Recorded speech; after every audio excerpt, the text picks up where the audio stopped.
She pushed the cleaning cart down the 41st floor hallway of Pierce & Gaines Tower in Atlanta at 1147 on a Wednesday night, 67 years old, navy blue uniform, name badge on her chest that read, Ruth, no last name. She stopped in front of a glass door. The CEO's office, walnut desk, family photos lined up on the shelf behind it. She looked through the glass at one of those photos. She was in it. She did not open the door. She had stood in front of this door every night for 3 years. Not once did she turn the handle.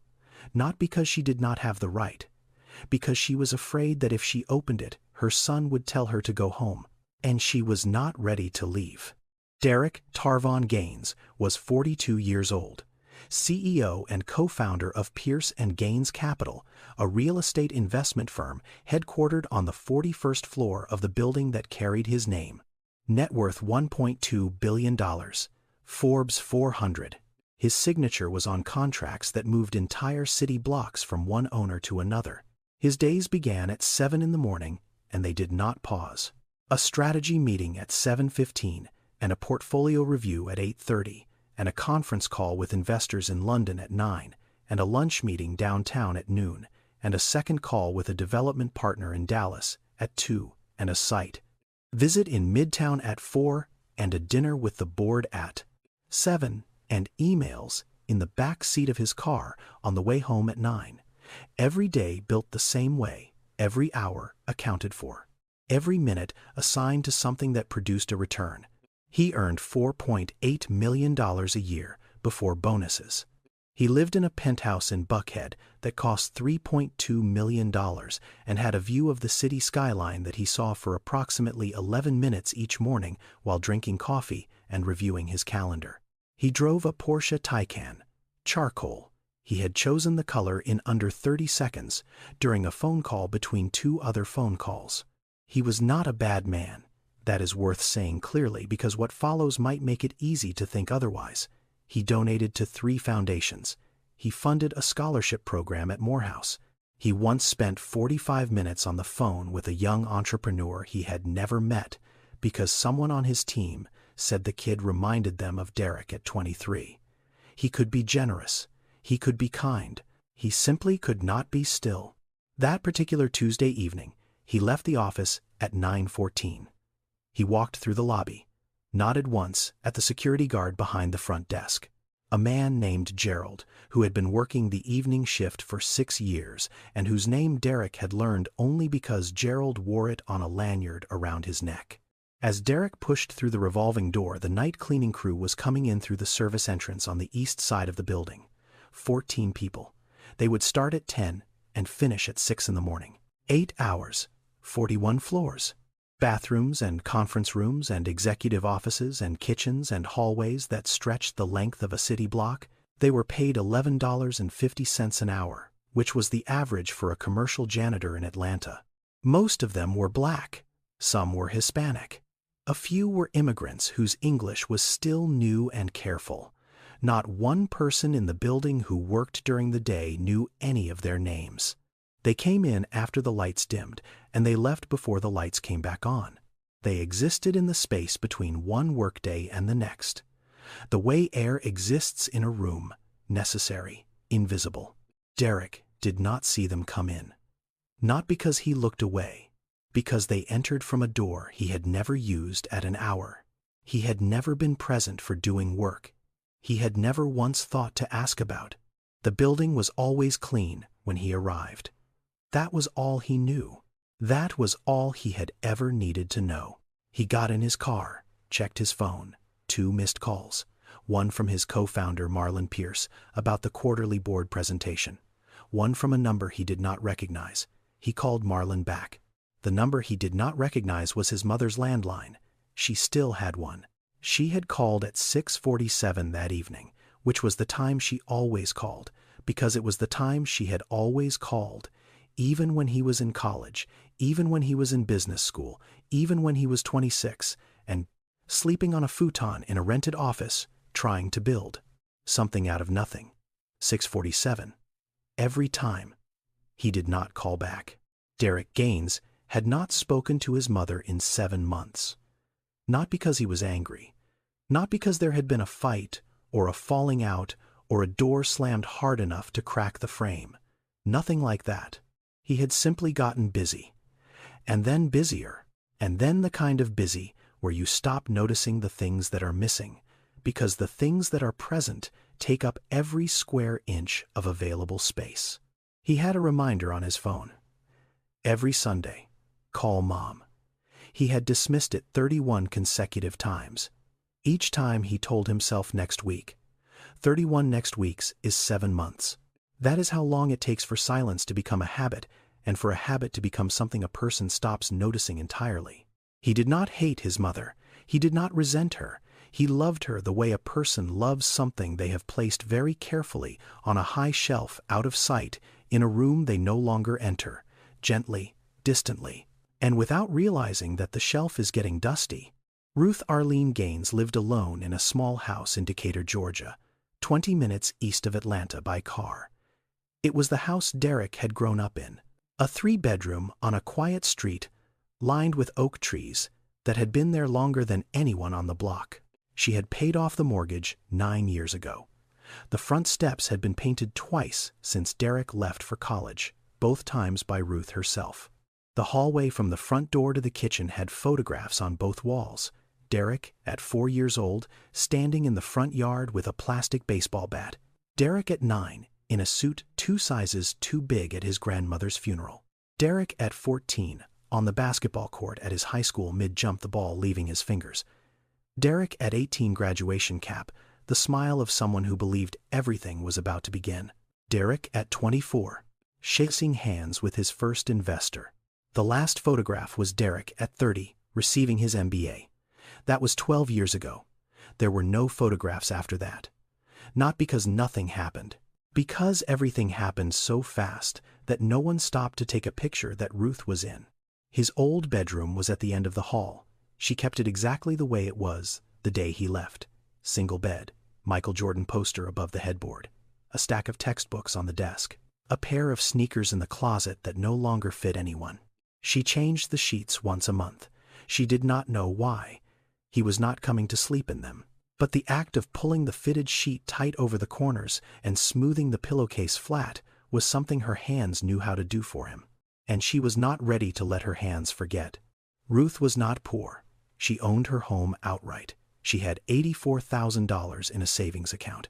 Derek had set up an automatic transfer 3 years and 6 months ago, $2,000 a month, deposited on the first of every month into an account he had opened in her name.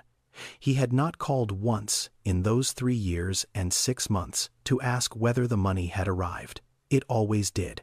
The way automated things always do, reliably, impersonally, without a voice attached. She did not need a job. But in March of that year, Ruth Arlene Gaines walked into the offices of Billionaire Services, a commercial cleaning company, contracted to service 6 office towers in Midtown and downtown Atlanta, and she applied for a position on the night custodial crew. She used her first and middle name only, Ruth Arlene. She left the last name blank on the application, and when the interviewer, a man named Horace Whitfield, asked her for it, she said, "Arlene is my full legal name," and Horace wrote it down without pressing further because he had 14 open positions and 6 of them needed to be filled by Friday. She was placed on the crew assigned to Pierce and Gaines Tower. She did not request it, but when the assignment sheet was posted and she saw the name of the building, she stood in front of it for a long time. Horace asked if there was a problem. She said no. No problem at all. On her first night, she put on the navy blue uniform in her bedroom at home. She stood in front of the mirror on the back of the closet door and looked at herself. She did not recognize the woman looking back. Not because of the uniform, because the last time she had worn a uniform for work was 18 years ago when she was a nursing assistant at Grady Memorial Hospital. She had worn scrubs then, teal. She remembered the color. She remembered the feel of the fabric. She remembered the way her feet ached after a 12-hour shift, and the way she would sit on the edge of her bed, and Derek, who was 15, then would bring her a glass of water without being asked. She looked at herself now. Navy blue, name badge, Ruth, no last name. She picked up her car keys. She drove 20 minutes west in the dark. She pulled into the parking garage of a building with her son's name on it. And she clocked in for the first time at 9:58 on a Tuesday night in March. The elevator opened on the 41st floor, and Ruth stepped out pushing a cleaning cart. The hallway was dark. Then the motion sensor lights flickered on one panel at a time, triggered by her movement. She was the only reason those lights turned on at this hour. The only body in the building that made this floor come alive after midnight. She started with the large conference room. 12 leather chairs around a long table. A whiteboard on the far wall still covered in notes from the afternoon. Someone had written Q3 strategy across the top in red marker and drawn arrows connecting boxes she did not understand. She wiped the table. She emptied the trash can. She straightened the chairs. She did not erase the whiteboard. That was not her job. The pantry next. 3 coffee mugs sitting unwashed in the sink. A half-eaten salad in a plastic container with a fork still in it. A protein bar wrapper on the counter. She cleaned all of it. She wiped the counter until it was dry. She replaced the trash bag. The executive restroom. She scrubbed the sink and the mirror and the floor tiles on her knees. The tiles were Italian marble. She did not know that. She only knew they were cold under her palms. Then she reached the end of the hallway. The glass door. The corner office. The name on the door was not written anywhere. It did not need to be. Everyone who worked on this floor knew whose office it was.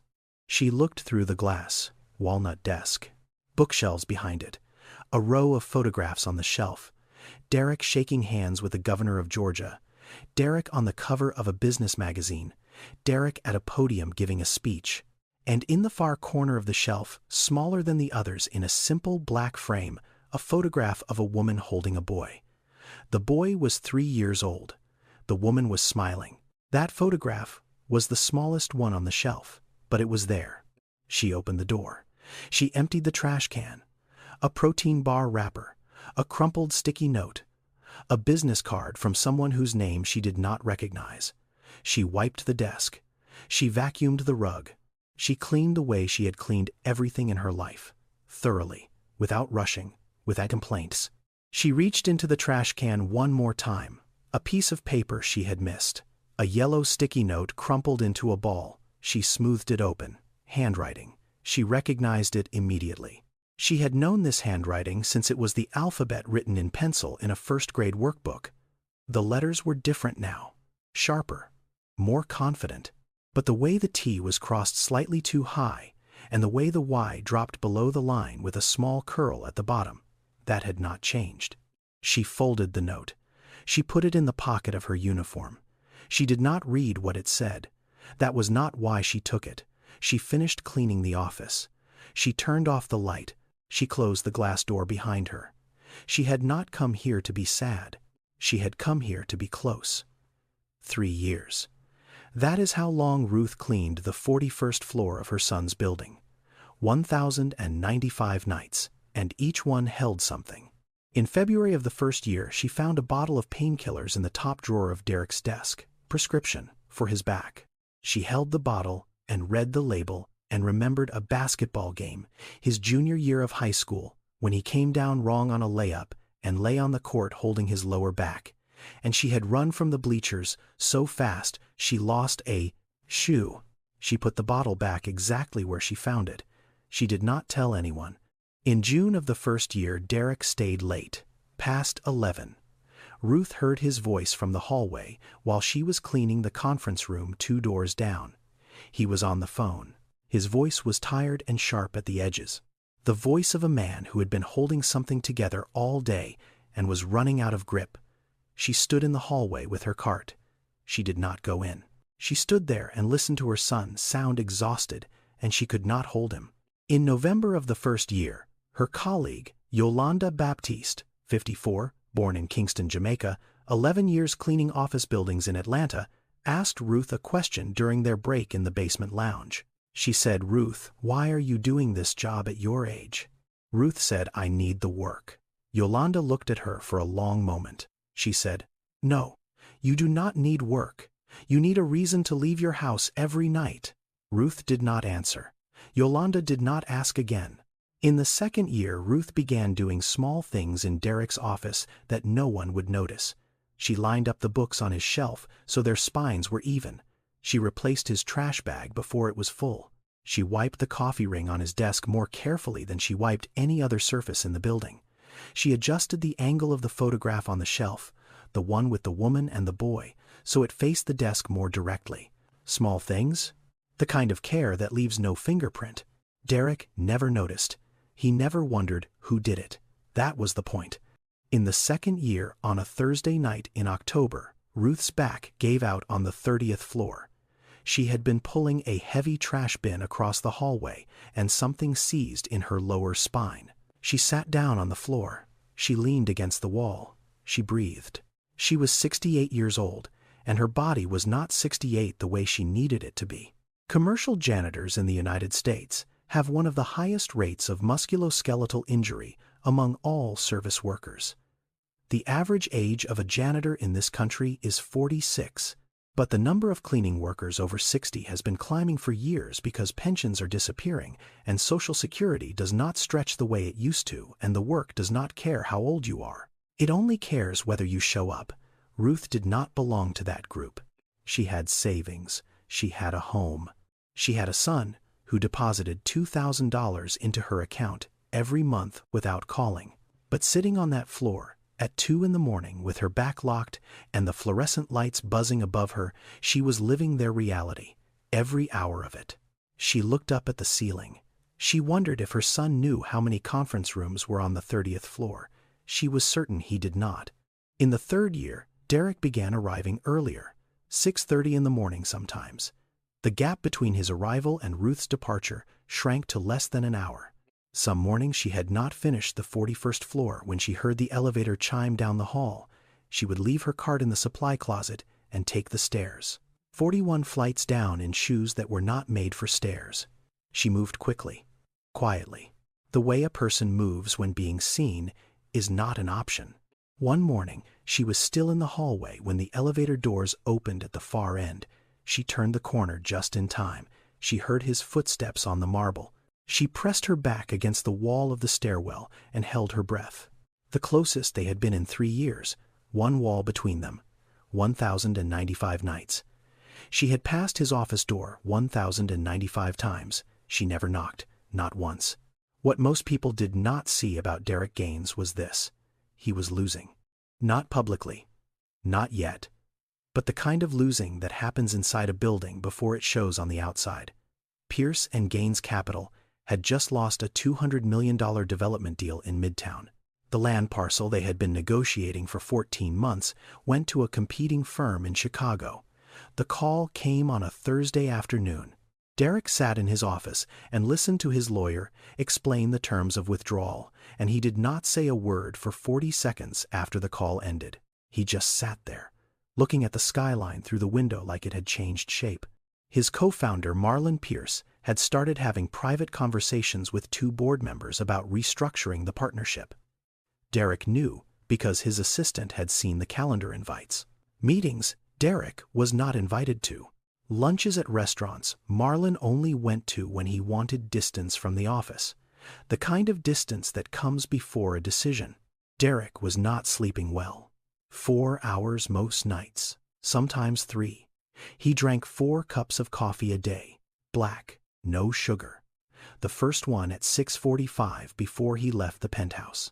The last one at 4 in the afternoon, standing in the pantry on the 41st floor, staring at the espresso machine while it worked. He had started seeing a doctor for stomach pain. The doctor said it was stress. The doctor said to rest. Derek nodded and went back to the office. He was carrying the company the way a person carries something too heavy for one set of hands. Not because no one else could help, because he had stopped believing anyone else would carry it right. That is what happens when you build something from nothing. You never fully trust that it can stand without you holding it up.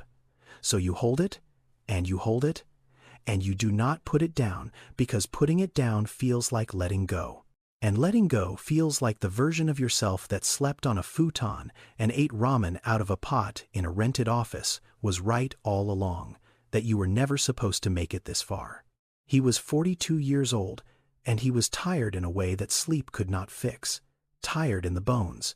Tired in the part of a person that is supposed to remember why they started. And somewhere in the middle of all of that, buried under the meetings, and the calls, and the board pressure, and the stomach pain, and the coffee, and the silence of a penthouse that was too large for one person, there was a reminder on his phone. Every Sunday at 11 in the morning. 2 words. Call Mom. He had dismissed it 31 times in a row. Not angrily, not deliberately. The way you dismiss a notification when your hands are full and you tell yourself you will come back to it. Except you do not come back. And the next Sunday, it appears again. And you dismiss it again. And after enough Sundays, the act of dismissing it becomes automatic. The thumb moves before the thought forms. 31 Sundays. 7 months. He remembered the last time he spoke to her. He was at Hartsfield-Jackson Gate B-17, waiting for a flight to Dallas. She had called at 6:47. He picked up on the 4th ring. The call lasted 4 minutes. She asked if he was eating enough. He said, "Yes, ma'am." She asked about the weather in Atlanta. He said it was fine. He told her he had a flight in 20 minutes. She was quiet for a moment, the kind of quiet that is not empty. The kind that is full of all the things a person has decided not to say. Then she said, "I am glad you are doing well." He said, "Thank you, Mama, I will call you next week." He did not call the next week, or the week after, or any of the 31 weeks that followed. He did not know what that sentence meant. "I am glad you are doing well." He heard it as a pleasantry, a closing line, the kind of thing mothers say at the end of a phone call. He did not hear what was underneath it. That she had not seen him in over a year. That she was sitting in a house full of his photographs, and none of his presence. That she had spent the last 3 minutes listening to his voice the way a person listens to music they have missed. Not for the words, for the sound. He was not a bad son. He was a missing one. And there is a difference between those two things that matters more than most people realize. A bad son knows he is causing harm and chooses it anyway. A missing son does not know he is gone. He thinks he is still there because the automatic deposit goes through on the 1st of every month, and the reminder is still on his phone, and the love is still somewhere inside him, folded up and stored in a drawer he will open when things slow down. Except things do not slow down. They only move faster, and the drawer stays closed. Every evening, Derek left the building at 9. Every evening, Ruth arrived at 10. 1 hour. That was the distance between them. 1 hour and 41 flights of stairs. Yolanda Baptiste had been cleaning office buildings in Atlanta for 11 years. She was 54 years old. Born in Kingston, Jamaica, came to the United States at 31 with a nursing certificate that no hospital in Georgia would accept without additional coursework she could not afford. So she cleaned. First a hotel in College Park, then a medical office in Decatur, then commercial buildings in Midtown through Build Right Services. 11 years of lobbies and restrooms and conference rooms and elevator banks. She had cleaned places where people made more money in an hour than she made in a month. She did not think about that anymore. She had stopped thinking about it around year 4, when the math became too exhausting to keep carrying. She noticed Ruth the first week. Not because Ruth said anything unusual. Because of the way she held the mop. Too carefully. The way a person holds a tool they are still learning. Not the grip of someone who has done this for years. The grip of someone whose hands were trained for something else. Yolanda watched her for months. She watched the way Ruth talked, measured, clear, the vocabulary of someone who had spent time in professional settings. She watched the way Ruth moved through the building. Most of the crew moved fast. Get in, get done, get home. Ruth moved differently on the 41st floor. She slowed down. She spent more time there than on any other floor. She cleaned the corner office at the end of the hall with a kind of attention that went beyond thoroughness. It was something closer to tenderness. 14 months in, Yolanda asked. They were in the basement break room. 2 plastic chairs, a microwave that smelled like last night's soup. Yolanda was eating a sandwich she had packed that morning. Ruth was sitting with a cup of tea, not drinking it, just holding it. Yolanda said, "Ruth, can I ask you something?" Ruth looked at her. Yolanda said, "Why do you clean the 41st floor the way you do?" Ruth said, "I just want to do it right." Yolanda put down her sandwich. She said, "I have cleaned this building for 6 years. I have seen every janitor who has ever been assigned to the executive floor. Not one of them cleaned it the way you clean it. You clean that floor like it is your house." Ruth did not answer. She looked down at the tea in her hands. The surface of it trembled slightly. Whether from her hands or from something else, Yolanda could not tell. Yolanda did not push. She picked up her sandwich and took another bite. She said, "You do not have to tell me anything, Ruth. I just want you to know that I see it." That was all she said. She did not ask again. Not that night, not the next night, not any night after. But starting from that evening, Yolanda began cleaning the 41st floor alongside Ruth. She did not announce it. She did not explain it. She simply showed up at the elevator when Ruth's cart rolled out, and she walked beside her with her own cart, and they cleaned the floor together in silence. It was the kind of friendship that does not require conversation to begin, the kind built not on shared words, but on shared presence. On the understanding that sometimes the most important thing you can do for another person is simply be in the room with them and not ask why they are there.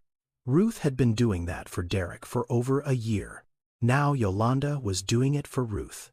2 years and 8 months into Ruth's time at Pierce & Gaines Tower, she missed a shift for the first time. Not once in 32 months had she been absent, not for weather, not for holidays, not for the night her kitchen faucet broke, and she had to put a bucket under the sink and leave it dripping until morning. She showed up every single night because showing up was the entire point. But on a Tuesday in November, she woke up with a fever of 101 degrees. Her body ached in places she did not know could ache. She tried to stand. She made it to the bathroom. She looked at herself in the mirror and knew she could not drive 20 minutes on the interstate in the dark, not tonight. She lay back down. She looked at the clock on the nightstand. 10:14. The crew was already inside the building. Yolanda would be on the 16th floor by now. The 41st floor would be assigned to whoever was available. Someone who did not know that the CEO's bookshelf had a specific order. Someone who would empty the trash and move on. Someone who would not check the top drawer for the pill bottle or wipe the coffee ring from the same spot on the desk where it always appeared. She lay there and thought about the trash can in Derek's office, filling up through the night and still being full when he arrived in the morning. She thought about the coffee stain. She thought about the books shifting out of alignment. These were small things. They should not have mattered. But they mattered to her the way only invisible things can matter to the person who has made them invisible on purpose. She closed her eyes. The fever made the room soft at the edges. She slept. The next morning, Derek walked into his office at 7:22. He sat down. He opened his laptop. He looked up. Something was different. He could not name it. The trash can was fuller than usual. The desk had a faint ring near the left edge where his coffee mug sat every afternoon. The books on the shelf behind him were slightly uneven, one spine tilted to the right. He did not think my office was not cleaned properly. He thought something feels off. The way a person notices a change in temperature before they notice the window is open. He picked up his phone and called building management. He said, "My office was not cleaned last night. Can you make sure that does not happen again?" The building manager apologized, said he would follow up with the cleaning contractor. Derek said thank you and hung up. He forgot about it within 5 minutes. He had a call at 7:45. He did not know that the reason his office was not cleaned was that his mother was lying in a bed in Decatur with a fever thinking about his trash can. He did not know that the woman who cleaned his office every night had not missed a single shift in nearly 3 years.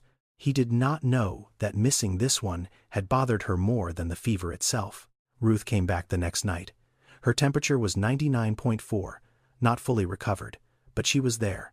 She cleaned the 41st floor the way she always cleaned it, carefully, completely, without anyone knowing she had ever been gone. 3 weeks after Ruth's absence, Derek stayed in his office past midnight for the first time in 2 years. A deal had resurfaced. An investor group in Seoul wanted to discuss terms. The call was scheduled for 1 in the morning Atlanta time. His assistant had offered to set up a conference line from the penthouse. Derek said no. He would stay at the office. He wanted the files in front of him. He wanted the whiteboard. He wanted to be in the room where he did his thinking. At 11:30, he was sitting at his desk, reviewing projections, when he heard something in the hallway. A sound he had never heard before in this building at this hour.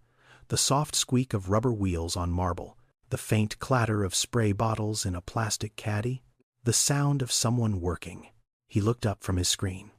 Through the glass wall of his office down the hallway, he saw a figure, a woman, pushing a cleaning cart toward the elevator at the far end of the floor.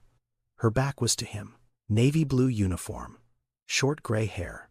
She moved at a steady pace, not fast, not slow. The pace of someone who knew exactly where they were going and had been going there for a long time. He watched her for maybe 4 seconds, 5 at most. Then the elevator doors opened, and she stepped inside, and the doors closed, and the hallway was empty again. Derek sat still. Something had moved through him. Not recognition. Something before recognition. The way your body remembers a smell before your mind can name it. The way your chest tightens when a song plays that you have not heard in years and you cannot remember the title, but your hands remember the feeling of hearing it. It was in the walk. Something about the way she carried herself. The angle of her shoulders. The particular steadiness of her stride. It was familiar in a way that lived below language, below thought. In the place where the body stores the people it has loved the longest. He shook his head slightly. He looked back at his screen. The numbers were still there. The call was in 90 minutes. He had work to do. The next morning, he called his assistant into his office. He said, "Who cleans this floor at night?" His assistant said, "The cleaning company, sir, Build Right Services. They have had the contract for 5 years." Derek said, "Do you know who specifically cleans this floor?" His assistant said, "No, sir. I have never been here at night." Derek nodded. He said, "Never mind." He waved his hand. His assistant left. He did not think about it again that day, or the day after. But the feeling did not leave.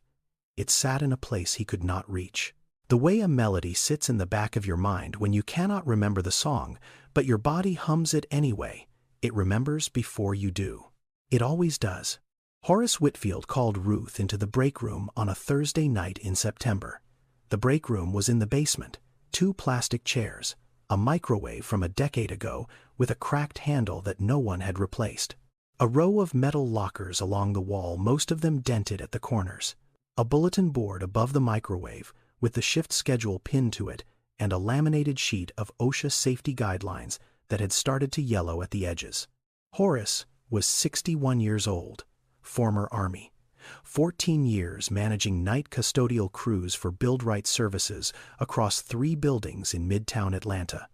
He had hired hundreds of people in that time. He had watched most of them leave. Some lasted a few weeks.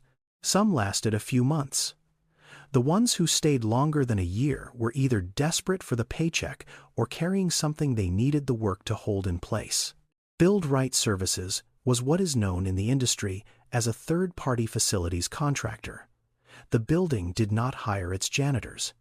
The building hired Build Right. Build Right hired the janitors. This meant that every person on the night crew technically worked for a company that most tenants of the building had never heard of. They wore Build Right badges. They were paid by Build Right. They received no benefits from the building and no health care from Build Right. If they were injured, the claim went to Build Right's insurance, not the building's. If they were fired, the building did not notice. Someone new showed up the next night and the floors were still clean in the morning. That was the system. The people inside it were replaceable by design. Their labor was visible. They were not. Horace sat down across from Ruth. He said, "Ruth, you are 67 years old." She said, "I am aware of that."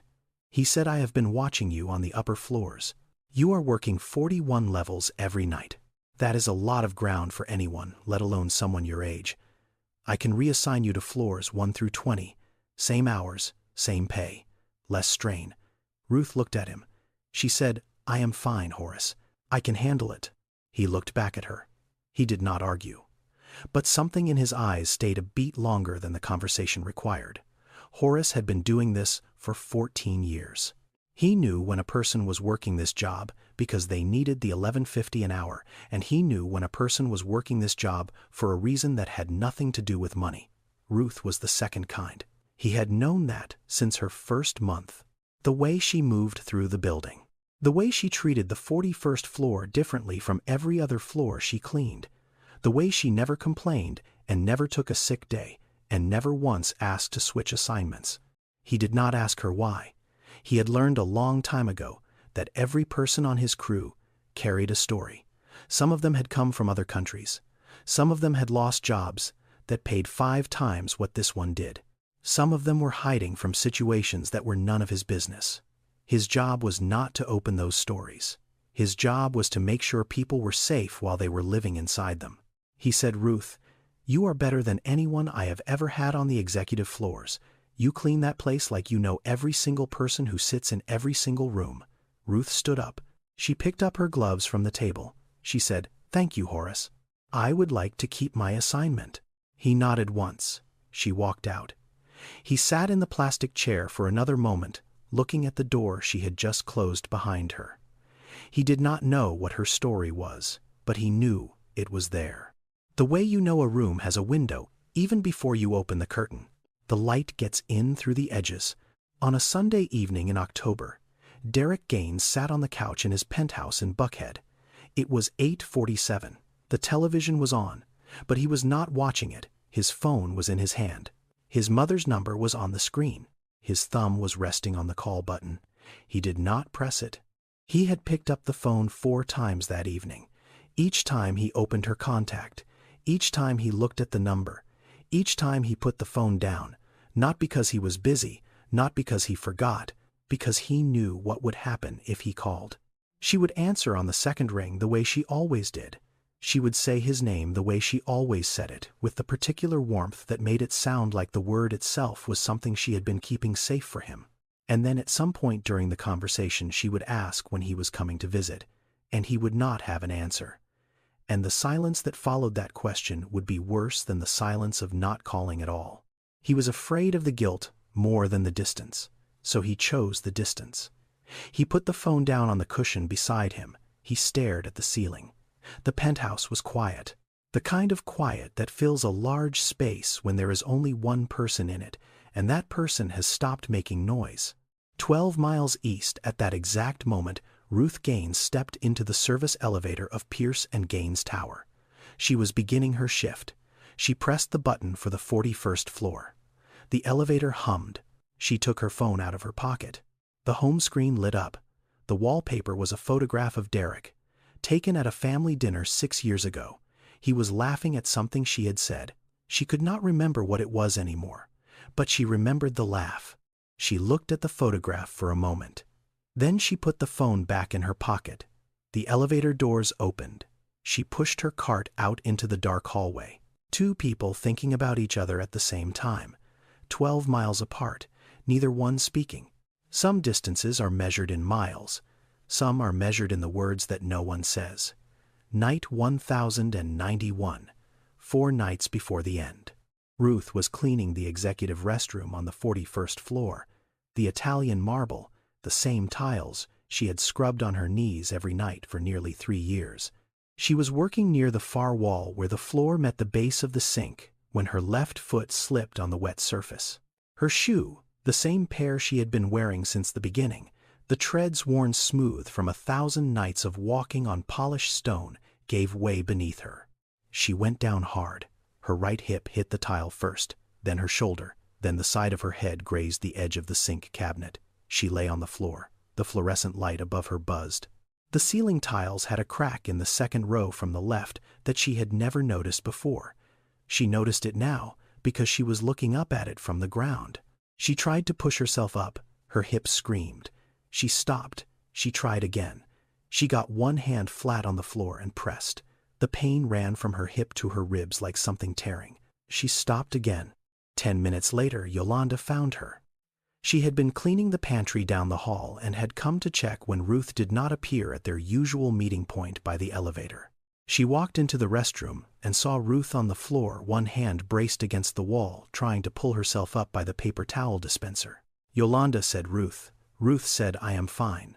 I slipped. Help me up." Yolanda did not help her up. She pulled out her phone and called Horace.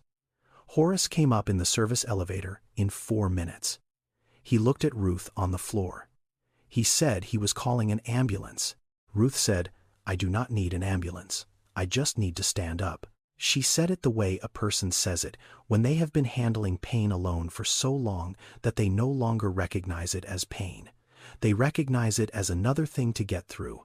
Horace called the ambulance anyway. Ruth refused to get in when it arrived. The paramedics checked her hip. They said it was likely a deep bruise, possibly a hairline fracture. They recommended an X-ray. She said no. They left. Horace sat Ruth down in the break room. He pulled out the incident report form. Every workplace in the United States is required by OSHA to document injuries that occur on the job. But in the commercial cleaning industry, particularly among outsourced crews, injuries are routinely underreported. Workers fear losing shifts. Workers fear being replaced. Workers on temporary contracts fear that a single incident report is the beginning of the end of their employment. Ruth was not afraid of losing her job. She was afraid of something else entirely. Horace worked through the form: name, date, time, location, nature of injury. He reached the line that read emergency contact. He looked at Ruth. She looked at the form. The line was blank. It had been blank when she filled out her original application 3 years ago. She had left it empty on purpose. Yolanda was standing near the lockers. She had not left the room. She said quietly, "Ruth, you have to let someone know." Ruth shook her head. Yolanda said, "Do you have children?" A long silence. The microwave hummed in the background. The fluorescent tube above them flickered once. Ruth said yes. Yolanda said, "Then why do you not call them?" Ruth looked at Yolanda. She looked at her for a long time. Something in her face shifted. Not breaking. Opening. The way a door opens when the person behind it has been leaning against it for years and finally steps back. She said, "Because my son owns this building." The room went completely still. Horace's pen stopped moving. Yolanda's hand, which had been resting on the locker door, dropped to her side. Neither of them spoke. The sentence sat in the air, the way a heavy object sits on a surface that was not built to hold it. You could feel the weight of it pressing down on everything in the room. Ruth did not say anything else. She did not explain. She did not cry.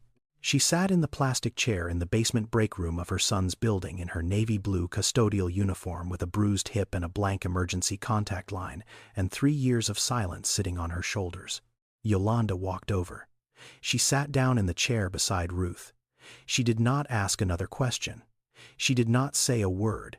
She just sat there.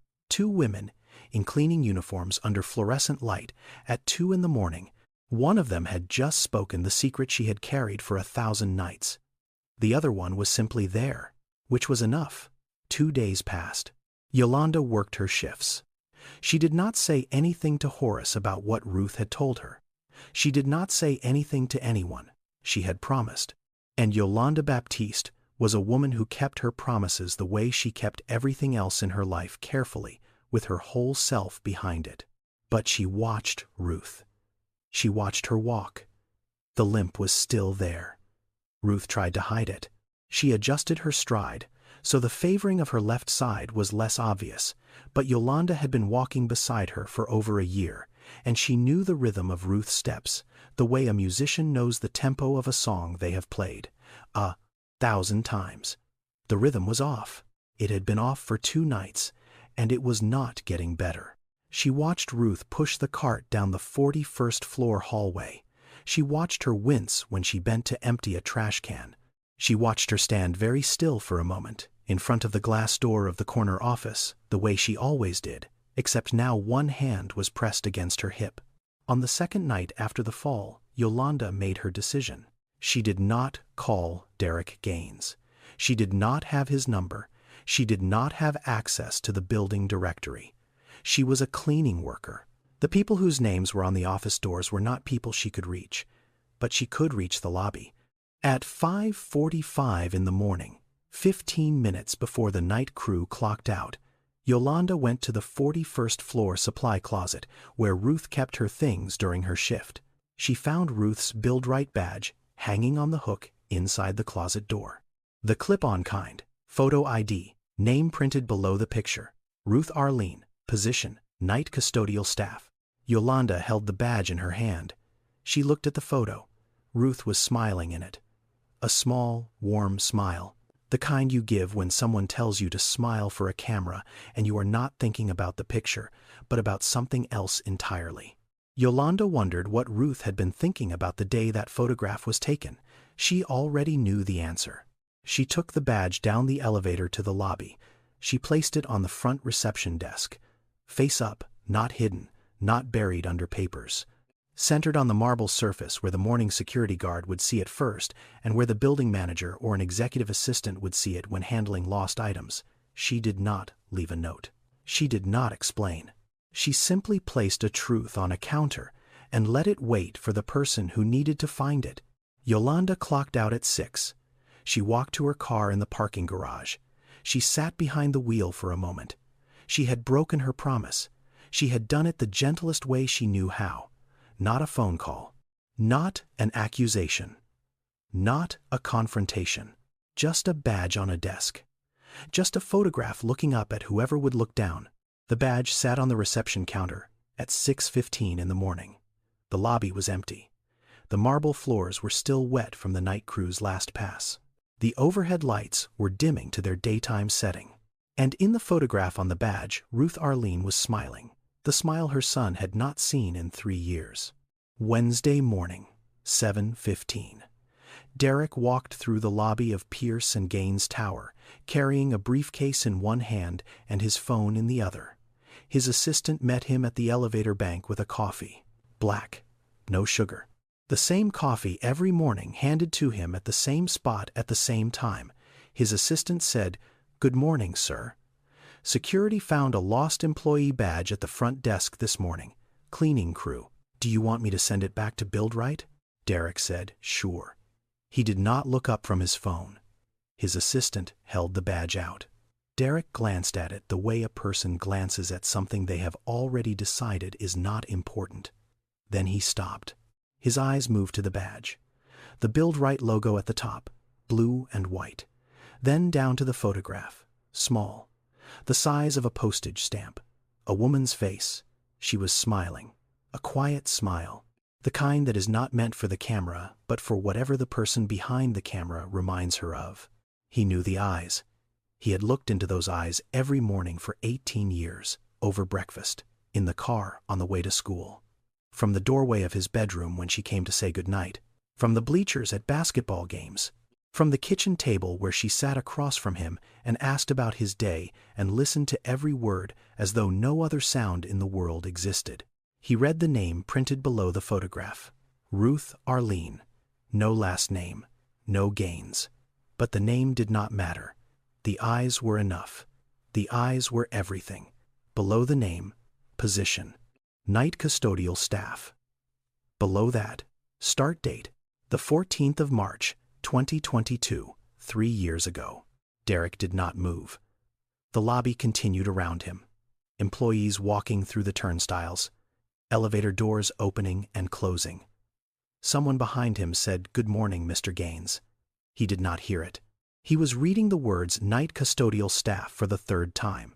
He was trying to make the words fit together with the face in the photograph.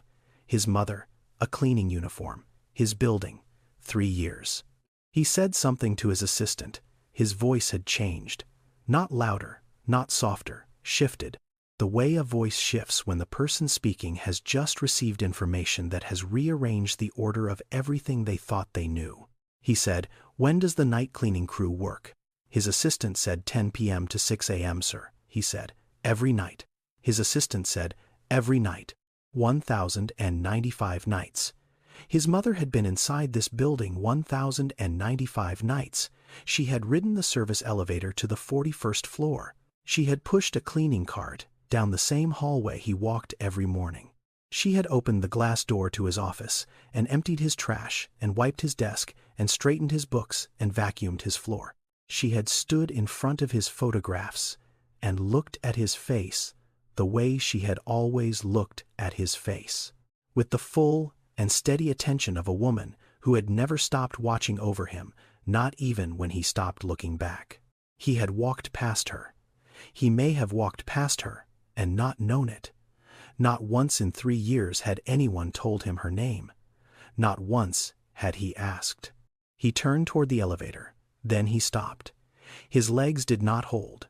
He took 1 step sideways, and his back found the wall, and he slid down it, slowly. The way a building settles when something in its foundation has shifted. His knees came up. His head dropped forward. The badge was still in his right hand, pressed against his chest, held there the way you hold something that has just broken you open. He was sitting on the marble floor, the floor his mother had cleaned, the floor she had been on her knees scrubbing while he slept in a penthouse 12 miles away. Everything he had built in the last 15 years, every deal and every number and every name on every building, all of it felt exactly the same as it had felt 5 minutes ago, and completely different at the same time. The way a room feels different after someone tells you that a person you love was standing in it all along and you never turned around. His assistant was beside him. He said, "Mr. Gaines, are you okay?" Derek looked up. His eyes were dry.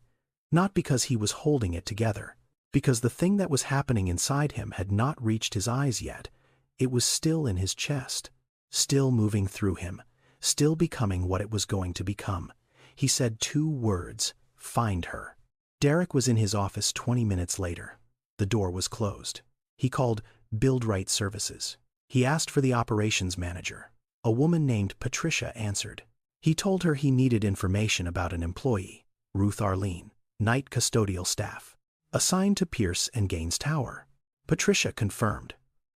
Ruth Arlene, 67 years old. Hired March 2022. Night shift. Responsible for floors 35 through 41. Attendance record.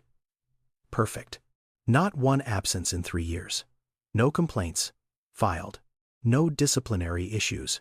Performance rating, exceptional. One of the best they had ever had on any executive floor in any building in their entire portfolio.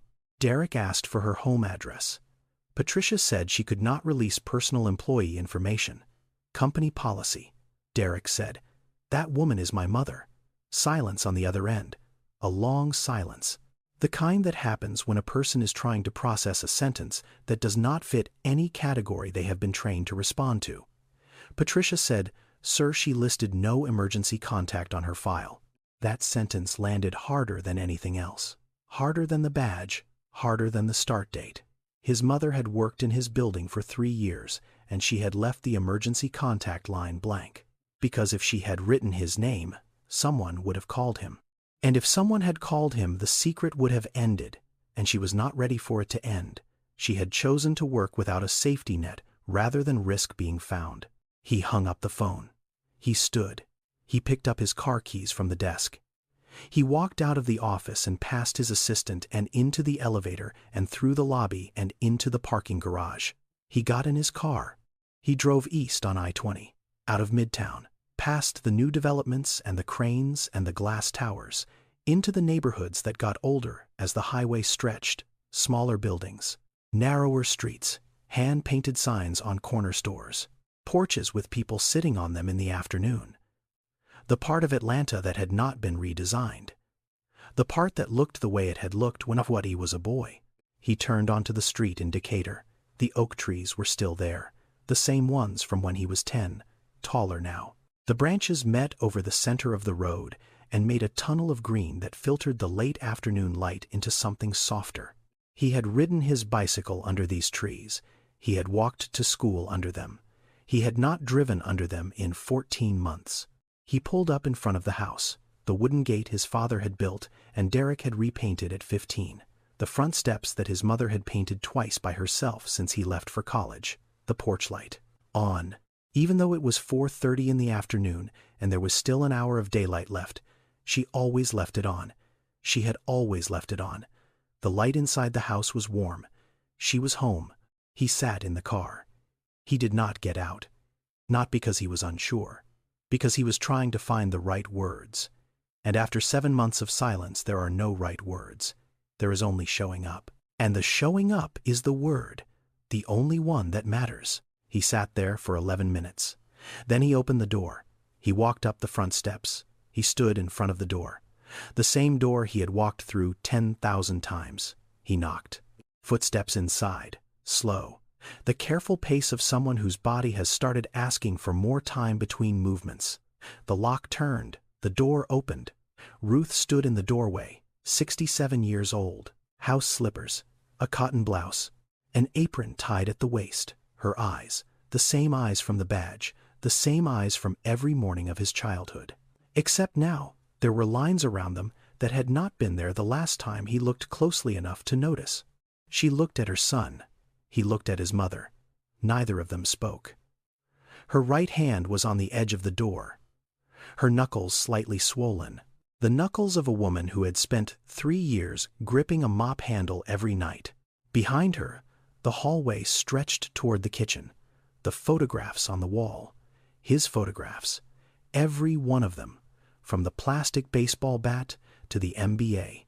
Still there. Still in order. Still dusted. The smell of food came from the kitchen. She was cooking. She was always cooking. Even now. Even at 67 with swollen knuckles and a bruised hip, she was trying to hide. She was standing in her kitchen making dinner. She spoke first. She said, "What do you want to eat?" Not "Where have you been?" Not "Why did you stop calling?" Not "Do you know what I have been doing for the last 3 years?" The first sentence she said to her son after 7 months of silence was to ask if he was hungry. That is who she was. That is how she loved. Not in words about love. In food. In presence. In the question that had never changed since he was 6 years old and came through that same door after school. He stepped inside. He walked down the hallway. He looked at the photographs. He had seen them 1,000 times. But he had never seen them from inside the knowledge of what his mother had done. Every picture, every year of his life on that wall. And for 3 of those years, she had been cleaning his office at midnight and coming home to this hallway and looking at these same pictures before she went to bed. He walked into the kitchen. He sat down at the table, the same chair he had sat in since he was a boy.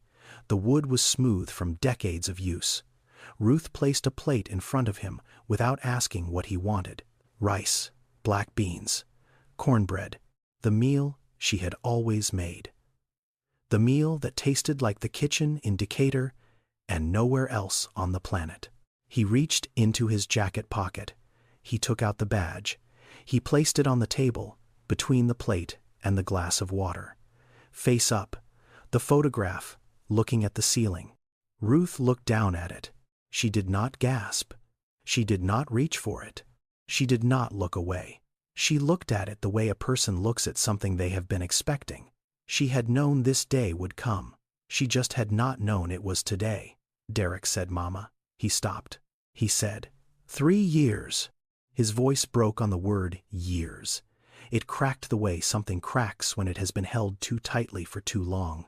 He did not say anything else, because if he said one more word, the thing inside his chest would come loose, and he was not sure he could put it back together in front of her. Ruth looked at her son. She reached across the table. She placed her hand on top of his, her hand. The hand that had given injections to patients at Grady Memorial for 20 years. The hand that had packed his school lunches. The hand that had held his face when he was crying as a child.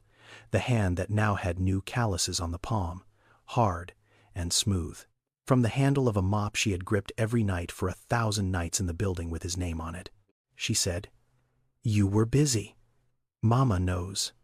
Mama is not angry. Mama just missed you. And Mama did not know how to miss you without being close." He tried to hold it. He had been holding things his entire adult life. Deals and pressure and expectations and the weight of a company and the distance from everything that was not the company, he had become very good at holding. But this he could not hold. He cried. Not the way he had almost cried in the lobby. This was different. This was the kitchen table in his mother's house. This was the chair he had sat in since he was 5. This was the plate of rice and beans she had put in front of him without asking. This was the cry of a 42-year-old man who had just realized that the most important person in his life had been 10 floors below him in a janitor's uniform for 1,000 nights while he sat above her signing papers and taking calls and never once looking down far enough to see her. He stood up. He walked around the table. He put his arms around his mother. He did not say a word. She was smaller than he remembered. Or maybe he had just gotten used to being in rooms where everything was large. She put her hand on his back. She patted it gently, the same rhythm, the same motion, the one from when he was 8 and could not sleep, the one from when he was 12 and lost the championship game, the one that had never changed. She said, "Eat, baby. It is getting cold." Derek did not ask his mother to stop working. He asked her one question. He said, "Mama, do you want to keep going?" She looked at him. She said, "No, Mama is done." Mama did what she needed to do. He understood. She had not needed the job. She had not needed the $11.50 an hour, or the navy blue uniform, or the metal locker in the basement. She had needed to be near him. And now that he was near her, she did not need the mop handle to hold on to anymore. 2 weeks later, Derek promoted Yolanda Baptiste to night operations supervisor at Pierce & Gaines Tower.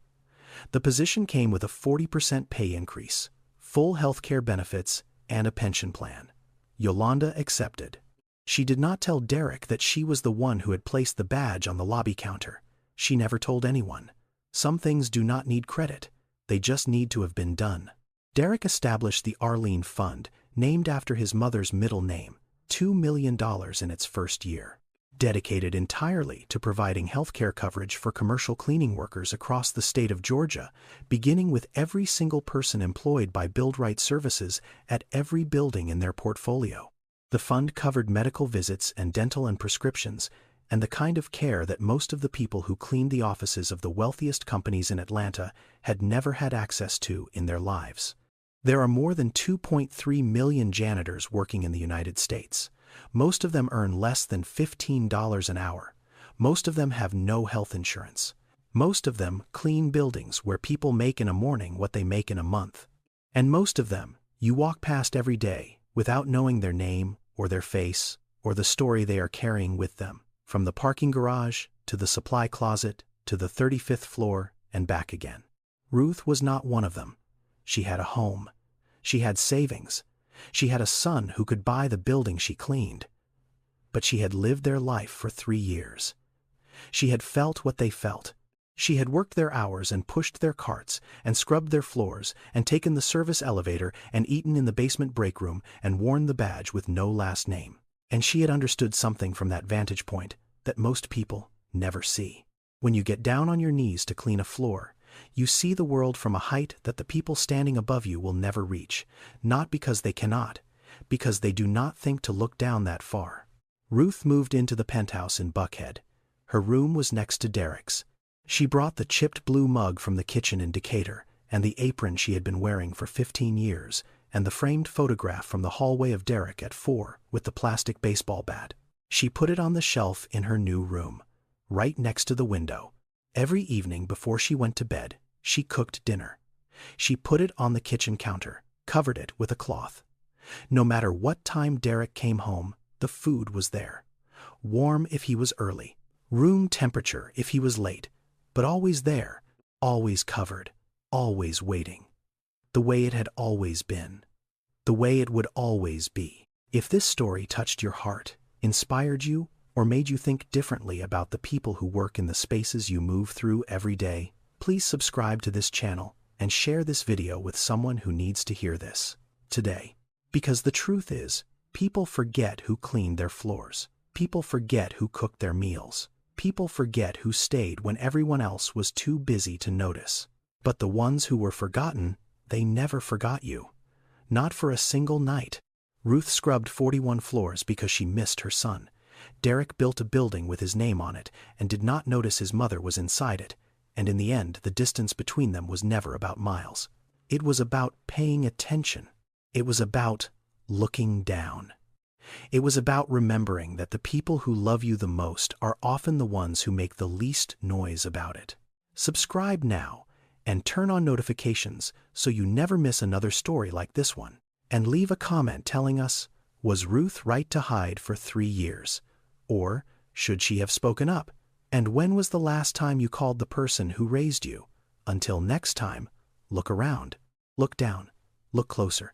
The people who matter most might already be there. You just have not seen them yet.